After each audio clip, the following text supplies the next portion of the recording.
అరవింద్ గారు, మొత్తంగా చూస్తున్నాం ఈ కార్ రేస్ కి సంబంధించి 9 నెలల తర్వాత మళ్ళీ కదలికి వచ్చింది. మొత్తంగా క్విట్ ప్రోకో జరిగింది. ఇందులో ఖచ్చితంగా బీఆర్ఎస్ పార్టీకి ఫండ్ వచ్చింది అని కాంగ్రెస్ పార్టీ ఆరోపిస్తున్న పరిస్థితి.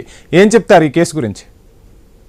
సార్, ముందుగా మీకు ప్యానెల్లో ఉన్నటువంటి పెద్దలందరికీ మంచినైనదన్నారు సార్. నమస్కారాలు. రైట్. చాలా స్పష్టంగా ఇప్పుడే పెద్దలు జయరామన్న గారు మాట్లాడినట్టు ప్రజలు అంతిమంగా ప్రజలు ఏమనుకుంటున్నారు అనేటువంటి విషయం ఇక్కడ ముఖ్యమైనటువంటి విషయం సార్. సరే, ఇవాళ అధికారంలో ఉన్నటువంటి కాంగ్రెస్ పార్టీ ఏ రకమైనటువంటి చర్యలు చేస్తా ఉన్నది, ఇవాళ తెలంగాణ ఎట్లా ఉండే తెలంగాణ, ఇవాళ ఎట్లా అయిపోయింది తెలంగాణ, ఇవాళ ఎటువైపు పోతుంది తెలంగాణ అనేటువంటి పద్ధతుల ఇవాళ క్షేత్ర స్థాయిలో ఉన్నటువంటి పరిస్థితి అయితే ఉంది. అందరు కూడా అదే రకంగా మాట్లాడుకుంటున్నటువంటి పరిస్థితి ఉంది సార్.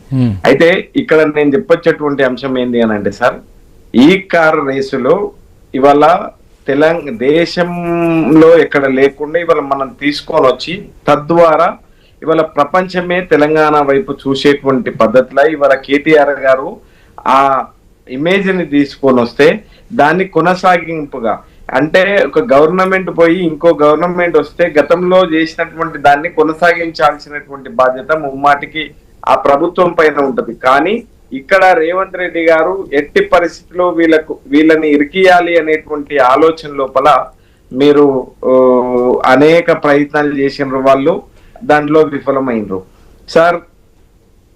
ఎలక్ట్రిసిటీకి సంబంధించి విద్యుత్ కమిషన్ అంటారు, అది విఫలం అయిపోయింది. కాళేశ్వర కమిషన్ అంటారు, అది సిబిఐకి ఇస్తారు. రైట్. మొత్తంగా ఇప్పుడు కాంగ్రెస్ నుంచి వినిపిస్తున్న మాట ఏంటి అంటే బీఆర్ఎస్ కు భారీ ఎత్తున లబ్ధి చేకూరేందుకే డైరెక్ట్ గా కేటీఆర్ అమౌంట్ పంపించారు, అటు తిరిగి ఇటు తిరిగి అది బీఆర్ఎస్ పార్టీ ఫండ్ గా వచ్చింది అని చెప్పి కాంగ్రెస్ పార్టీతో పాటు ప్రధాన ప్రతిపక్ష పార్టీలు కూడా ఆరోపిస్తున్న పరిస్థితి. ఏం చెప్తారు సార్? ఇక్కడ కేటీఆర్ గారు చాలా స్పష్టంగా నిన్న ఒకటే విషయాన్ని చెప్పిండ్రు. వారు ఎట్టి పరిస్థితుల లైవ్ డిటెక్షన్ పరీక్షకైనా నేను సిద్ధం, లేదు అనుకుంటే ఏ దమ్మున్నటువంటి నాయకుడు ఎవరైనా సరే విచారణకు రమ్మని చెప్పంటారు. కానీ ఆ విచారణ కూడా న్యాయంగా ధర్మంగా జరగాలి. లైవ్ డిటెక్షన్ పరీక్ష ద్వారా ఇవాళ ప్రజలకు ఏం జరిగింది ఈ కార్ రేసింగ్ ద్వారా అనేటువంటి విషయం కూడా తెలంగాణ ప్రజలకు తెలియాలి అని అంటే ఇవాళ ఆడుతున్నటువంటి నాటకాల లోపల భాగంగా ఇవాళ తప్పకుండా నేను చెప్తా ఉన్నా,